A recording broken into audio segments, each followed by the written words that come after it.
আমি যে কতবার করে কই আমরা আশ্রম গেতে যাই একটু পরে তুই কি করিস?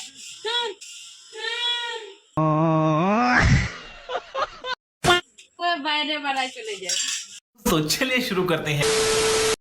তো হ্যালো বন্ধুরা, কেমন আছো সবাই? আশা করি সবাই ভালো আছো। আমি রাজীব নিয়ে এলাম একটা ব্লগ। আজকে এসেছি আমি আমার শ্বশুরবাড়ির ঠিক পেছনে আছি, ওইদিকে আমার শ্বশুরবাড়ি। আমি এখানে দাঁড়িয়ে বিরাজ করছিলাম। তো এখন যাব আমি আমার শ্বশুরবাড়িতে, দেখবো ওরা দু বোন রান্না করছিল, কি রান্না করছিল সেটা দেখবো। চলো সবাই। এটা আমার শ্বশুরবাড়ির মেন গেট।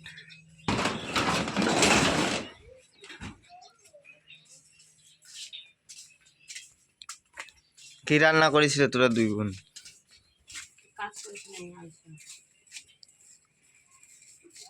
কি রান্না করতেছিস? কচু। একজন ভাত রান্না করছে আর একজন কচু বানাচ্ছে। এখন দু গামলা কচু বানাচ্ছে। কচুতে কি করবা? যা করে তাই করা হবে। একজন কি বলে? তুই কি রান্না করতেছিস? এদিকে তাকা, শোন না।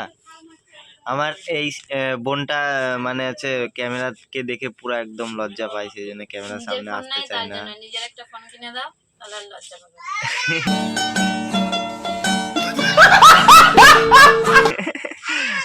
দেখো আমার মেয়ে, দেখো কত ছোট ছোট জুতো পরেছে। বাবাই পিউ, ও পিউ, তুমি আছে কি খাবা গো? কি খাবা? কি খাবা তুমি? দেখো বন্ধুরা, কচু ধুচ্ছে, হাতে প্লাস্টিক বাঁধে।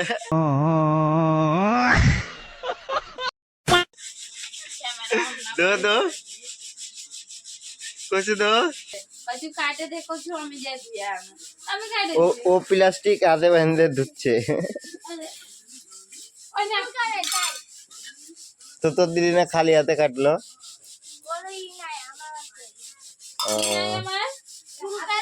আমার চুল কাটে না। আমি যখন কাটে ধুয়ে নিয়ে চুল কাটে থাকি তখন তো কেউ আগায়। আমি যে কতবার করে কই আমরা আশ্রম গেতে যাই একটু পরে তুই কি করিস?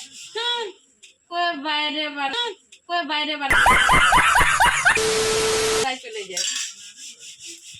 আমি কিসের জন্য শুনবো এখন?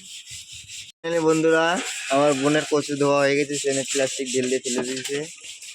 হ্যাঁ, এখন আবার হাতে সাবান মাখবে। দেখো প্লাস্টিক বেঁধে ই করছে, তাও বলে আবার হাতে সাবান লাগাতে লাগবে। জল দিস কেন? না মানুষ এক দিছিস, তা আমার গায়ে কেন আসবে? যাকে দিবি তার গায়ে যাবে। ওর অসহ্য লাগতেছে, তোর গায়ে জলটা গেলে বুঝতি। তো আমার বউ, একে কিছু বলাই যায় না, একদম খ্যাঁকা খ্যাঁকা করে। দেখো এখন আমাকে মারছে।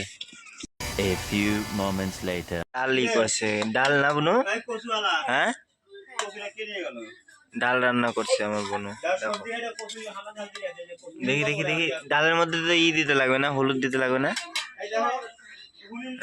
ও রান্না ভালো করে জানো, আমার বউয়ের থেকে ও রান্না ভালো করে। বন্ধুরা দেখো, আমার বোন ভালো করে শাক রান্না করছে, কচুর শাক। আমার বোন ভালো রান্না করতে পারে।